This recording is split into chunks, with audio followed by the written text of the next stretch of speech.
I mean, China entered into this one country, two systems agreement at a time when it was an awful lot weaker.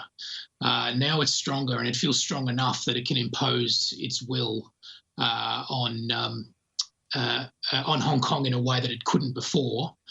And it also, I think, feels a sense of threat that ultimately its task, its historical mission is really to build China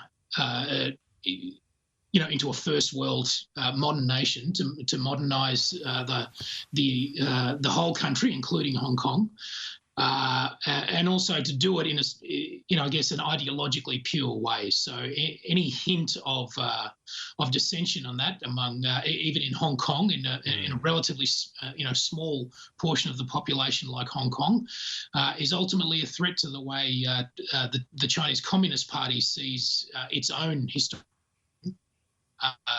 And how it sees the destiny of China. So basically, you've got this Marxist-Leninist authoritarian regime, 1.4 billion people, and then Hong Kong, a formerly vibrant democratic society.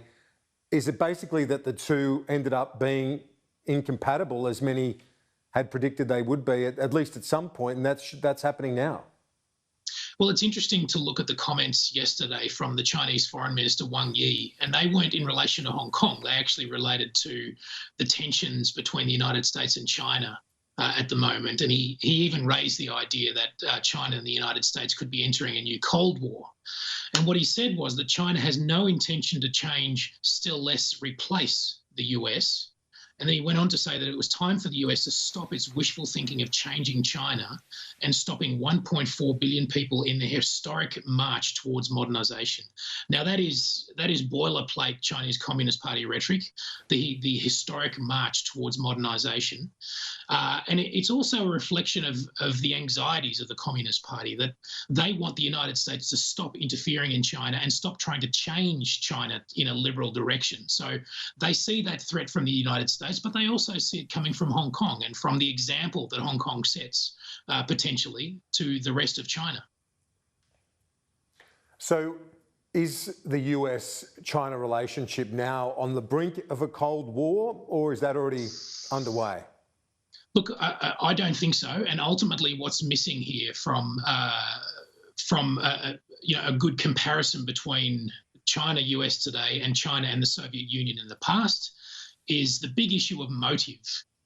The United States was motivated to fight what became a multi-generational contest against the Soviet Union, a global contest that took in not just all of the American government, but really the entirety of American society. It was everywhere. It was in the arts, it was in industry, it was in the way Americans were educated at the time. It was a truly national effort to fight the Cold War against the Soviet Union and against Soviet-led communism.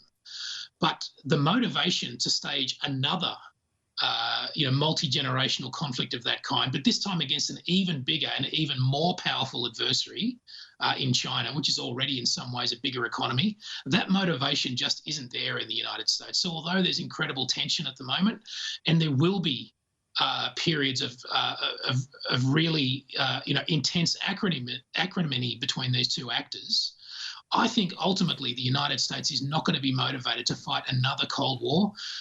China is going to be too big, and ultimately America's interests are not going to be engaged enough that it will need to resist China's ambitions. Sam Roggeveen, Director of the Lowy Institute's International Security Program, thanks as always. We'll talk to you soon.